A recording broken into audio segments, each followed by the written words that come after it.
Sorry, ரொம்ப நாளுக்கு அப்புறம் ஒரு வீடியோ அப்லோட் பண்ணுறேன். ரொம்ப கேப் தான் விழுந்துருச்சு. ஆக்சுவலி இந்த வீடியோ கொஞ்சம் நல்லாவே தான் இருக்கும்னு நினைக்கிறேன்.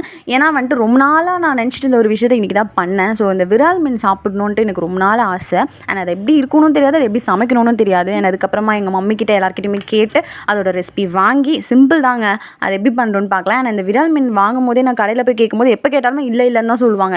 அட்லீஸ்ட் ஒன் டைம் ஆச்சு நான் வாங்கிடணும்னு நினச்சேன். ஆனால் அந்த டைம் போகும்போது ஒரு டைம் இருந்தது. ஸோ கேட்கும்போது ஒன்று தான்மா இருக்குது, அது ஒன்று தான் மாட்டுச்சு அப்படின்னாங்க. சரி அதை கொடுங்கன்னு சொல்லி வாங்கிட்டு வரும்போது அதில் 5 பீஸ் போட்டிருந்தேன்.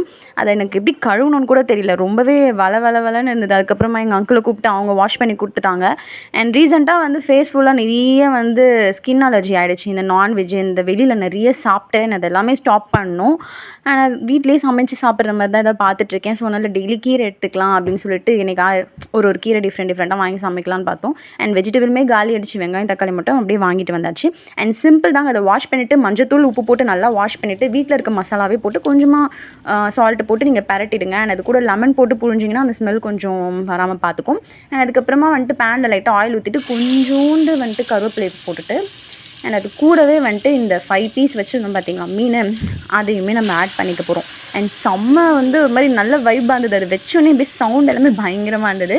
அண்ட் அதே வந்துட்டு நல்லா ப்ரௌன் ஆகிற வரைக்குமே வந்துட்டு நம்ம டீப் ஃப்ரை பண்ண போகிறோம். அண்ட் டீப் ஃப்ரை மீன்ஸ் ரொம்ப கருக விட்டாதீங்க. அண்ட் அது ஓரளவுக்கு வந்துட்டு நல்லா குக் ஆகணும். இதில் நிறைய பெனிஃபிட் இருக்குது அப்படின்னு சொல்லியிருந்தாங்க. மெடிசன் மீன்ஸ் பார்க்கும்போது இந்த மீன்னாலே நம்ம நிறைய சாப்பிட்லாம். அண்ட் அதுவுமே வந்துட்டு இந்த சிக்கன் இது எல்லாத்தையுமே அவாய்ட் பண்ணிட்டு நிறைய ஃபிஷ்ஷில் இறங்குறது பெட்டர்னு நான் நினைக்கிறேன். அண்ட் அதுவுமே இந்த மீன் வந்து நிறைய பேர் சாப்பிட மாட்டாங்க, அந்த ஸ்மெல் ஒத்துக்காது, இது எப்படி சமைக்கணும்னு தெரியாதுன்னு. எனக்குமே தான் ஃபர்ஸ்ட் டைம். உண்மையாக சொல்லணும்னா ஃபஸ்ட் டைம் மாதிரி கிடையாது, ரொம்பவே சூப்பராக வந்துச்சு. அண்ட் அதோட டேஸ்ட் வைஸுமே சரி, அதோட ஸ்மெல்லுமே சரி, அந்தளவுக்கு எனக்கு வந்து நான்வெஜ் ஸ்மெல்லாம் வரலங்க. லெமன் அதுக்கப்புறமா வந்து இந்த டொமேட்டோலாம் ஆட் பண்ணி பண்ணும்போது ரொம்பவே டேஸ்ட்டாக தான் இருந்தது. மஸ்ட்டாக ட்ரை பண்ணுங்கள்.